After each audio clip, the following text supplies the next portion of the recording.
Now, we were talking about the bookstore down on 13th Street, and there was another thing interesting about that bookstore.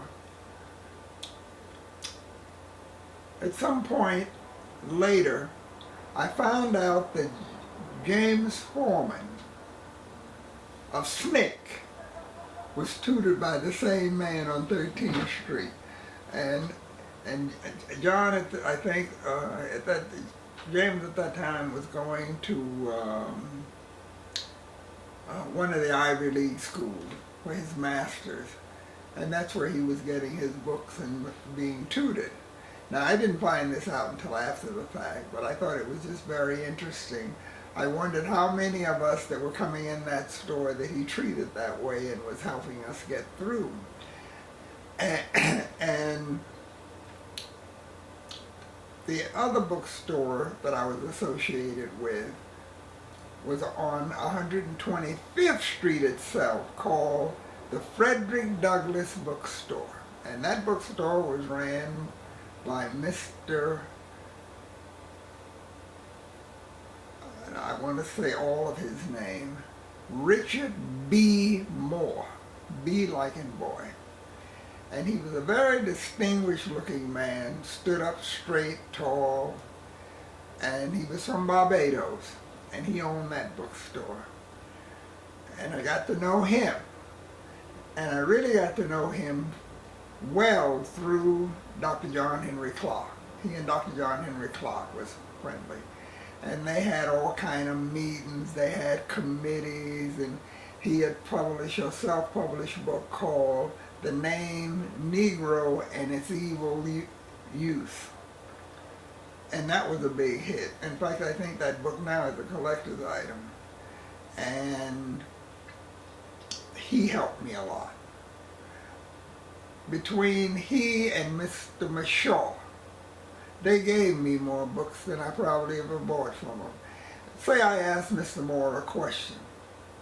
Sometimes he wouldn't respond to it. The next time I saw him, he would give me a book and say, read this book. This will help you. And there are other people I can name, like the attorney, Conrad Lynn, whom had, as a youth, he graduated from Syracuse Law School back in the 30s. And two things happened to him. One of them, when he was in school, he shared with me that the party members asked him to drop out of school because the American system was going to collapse. This was during the Depression. And he says, it's a good thing I didn't take their advice. I finished school and became a lawyer and everything. He quit the Communist Party in, I think, 1937, he told me, over the Trinidadian oil, whatever they were doing, they were striking for more money. And the Communist Party was originally backing them, and then they withdrew their support because they wanted some favor from the United States. They wanted to buddy up to the United States, and that's when he resigned from the party. He never hid that fact. He always told you he was formerly a member of the party and everything.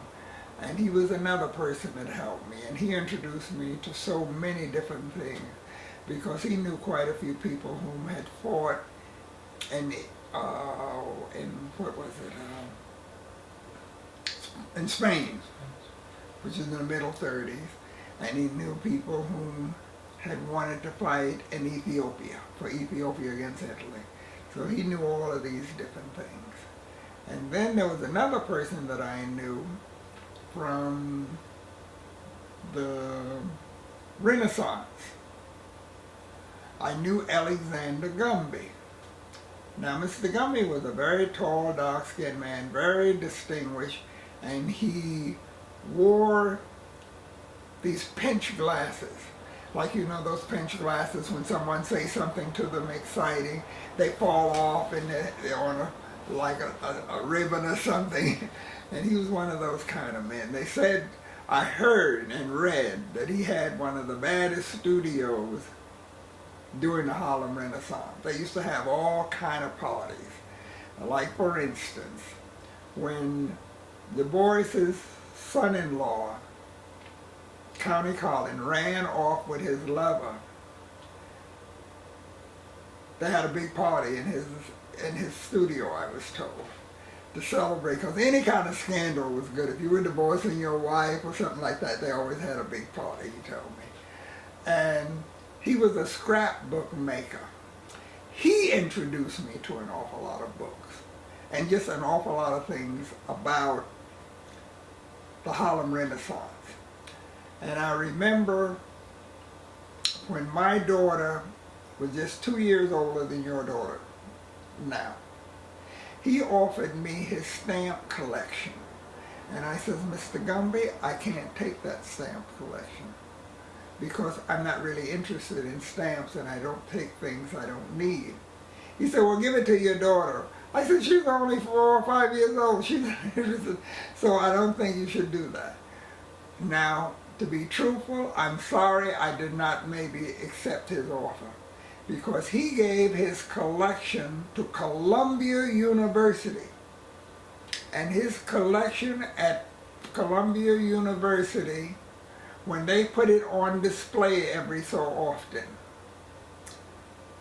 they have guards there with pistols on. Now, why is it so valuable? Because he was a scrapbook maker, and say that a slave needed his master's permission to go visit someone or send him on a trip or whatever. He had all that kind of information in that scrapbook. And he had people freedom papers in those scrapbooks. He just had so many things. And I remember when I started teaching, and show you how fate is. I was teaching in this class, and this young fellow was in my class, and he was a security guard at Columbia University. I didn't know that at first, but when he revealed it, I said, young man, I want you to go in Butler's Hall and look at the collection of Mr. Alexander Gumby. That youngster went into that library and he said, you knew this man, that all of that stuff is in the library? I said, yes, I knew him. I used to talk to him all the time. He never missed another class. He just got completely turned on, and the provost's secretary was in that class. And she spread that all over the campus. So you know that made me kind of a hit. And all of these different things. So you never know what's going to happen, or what is going to entice someone, or what is going to really excite them. Because I'm saying very few people I have met knew anything about Mr. Moore. Mr. Moore and his wife, his second wife, because I didn't know his first wife, his second wife, she was the first person of color to be a scientist at Harlem Hospital. She was very, now what can I say? She was one of those people that was more English than the English. And when we, pardon me, had our affairs on Sunday, we would have to listen to some operatic number or something of that sort. We had to have tea and cookies and all of that. There was tea time. But she was a very nice woman.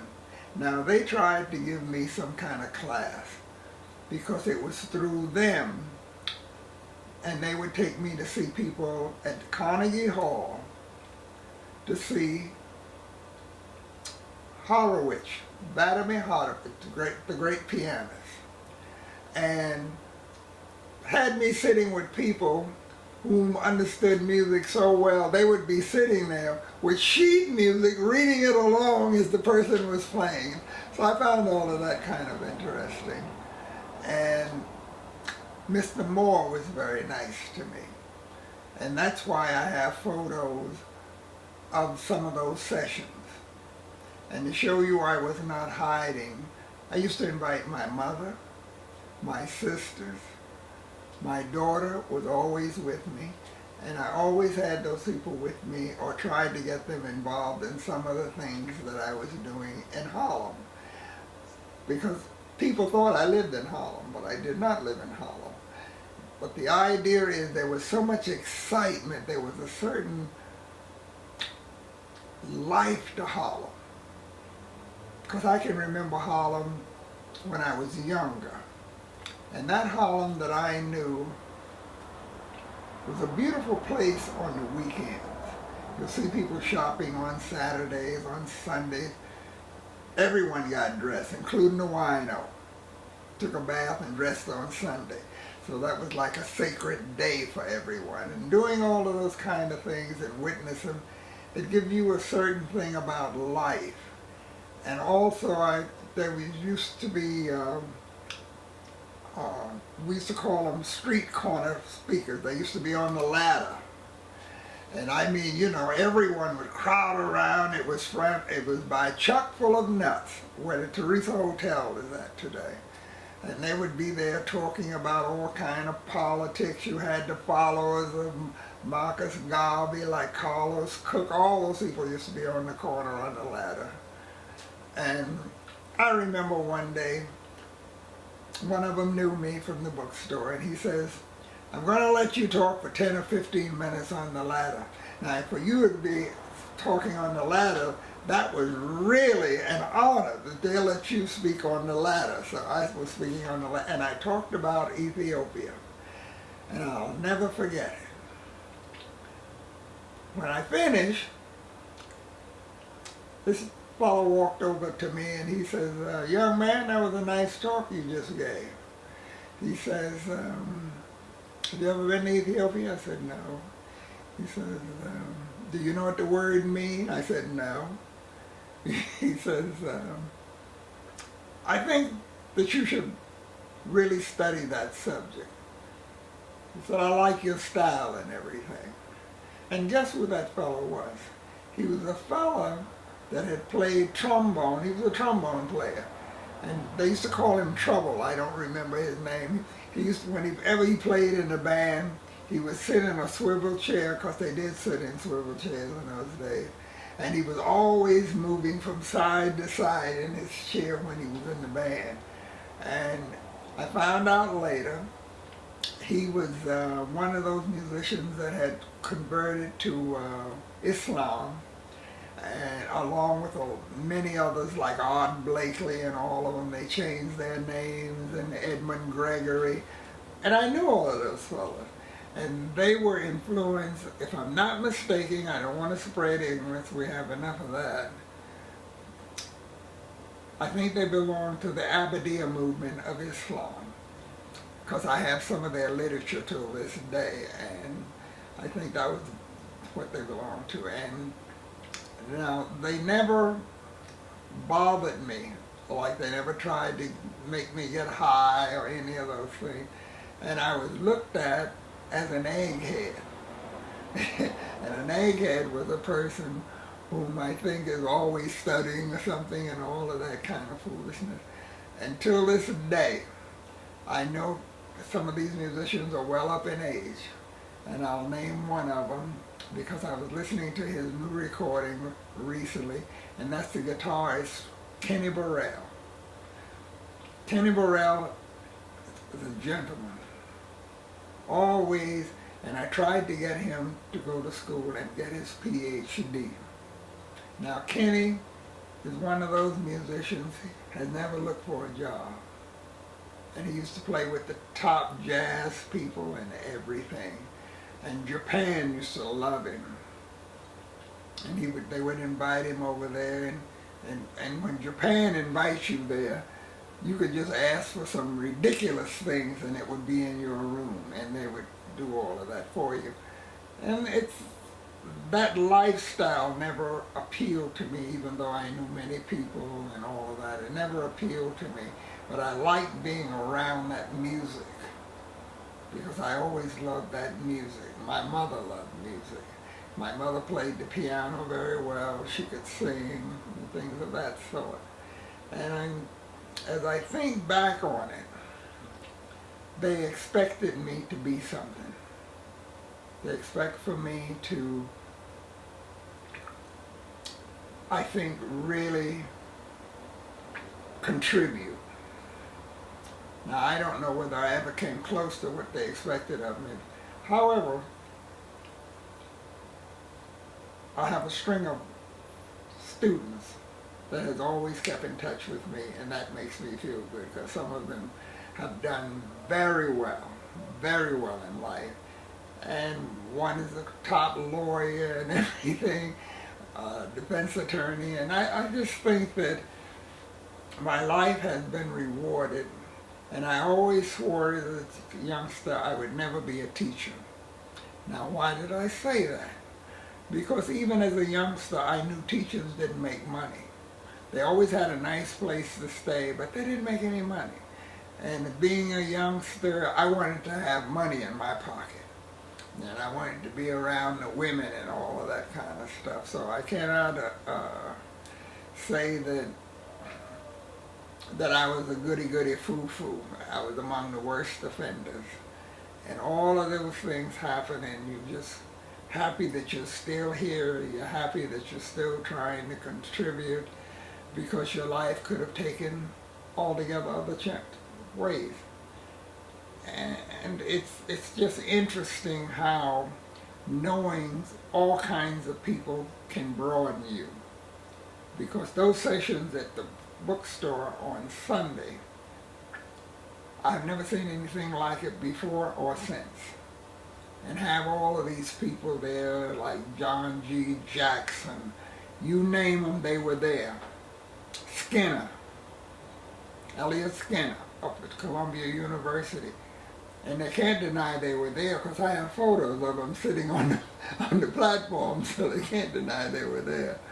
And it's just interesting. Like, take the thing that just happened with Gil Noble. Let's stay very current. Gil Noble, when I first met Gil Noble at ABC, he was like, whatever. The real leader of that program, Like It Is, was Robert Hooks, Sr., the actor. And the reason that I was at that session is because I had gotten through someone that I knew with the show, and they had got pinned in Mr. Sweeting. Now, Mr. Sweeting helped me a lot. Mr. Sweeting was one of my mentors. And he introduced me to people like John G. Jackson, not John G. Jackson, he introduced me to J.J. Johnson, the music songwriter.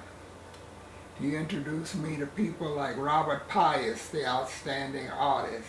I met some of our top artists, like Romy Beard and all of them. Through who? Through Earl Sweeting, and we did a African history book together. And it was interesting how it happened. We were at something for Malcolm, and we just started talking. And he says, you know, I like what you have to say.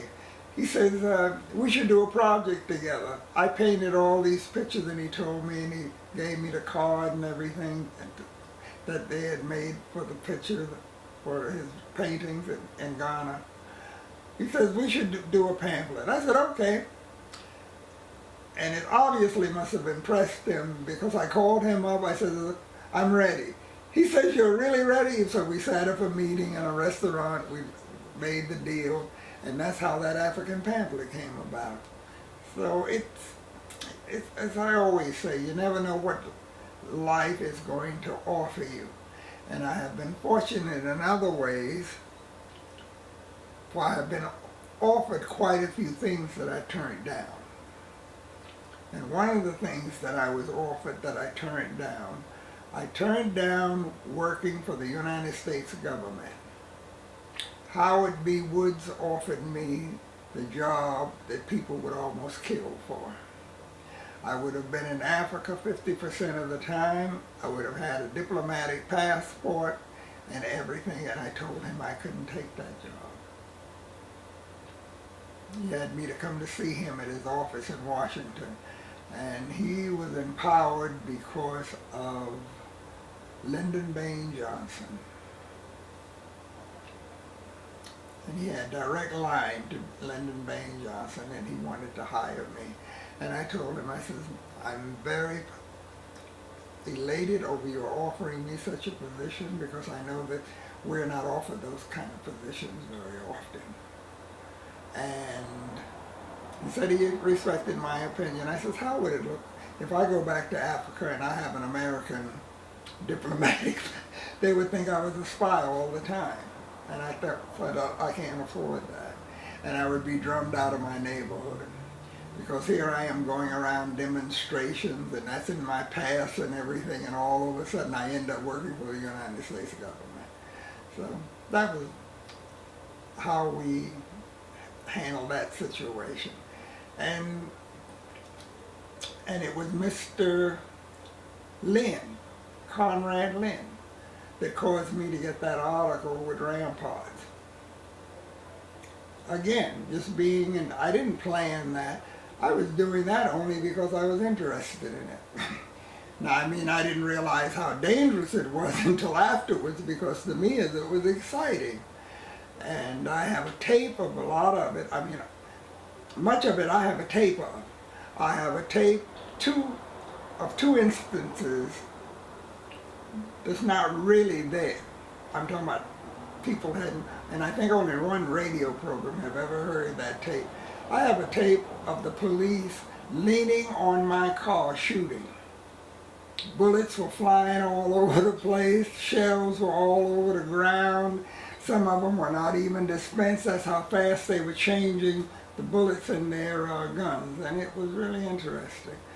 So maybe one day I'll do something with those tapes, they're audio tapes. And Bill Tatum, one evening I was with Bill Tatum, and something jumped off, and we were hiding under cars, and it was just awful, and we were all night. And I remember the next morning, we went to his place. Well, it was Susan's place. That was the woman he married. I don't think they were married then. And it was down in the village, and she cooked breakfast for us, and I gave him a copy of my tapes. And why did I do that? Well, I liked Bill for one thing. Bill was always a straight shooter. He owned the, he was the publisher of, the Amsterdam News. And he was a straight shooter as far as I was concerned. We had different political ideas, but he was okay with me. And I gave him a copy of my tapes, and he was writing for some European papers, and he won an award also. So it was just interesting how these things happen, and how life proceeds on. And I've been blessed. The spirits have left me here, and I'm still here. And that's also remarkable as far as I'm concerned.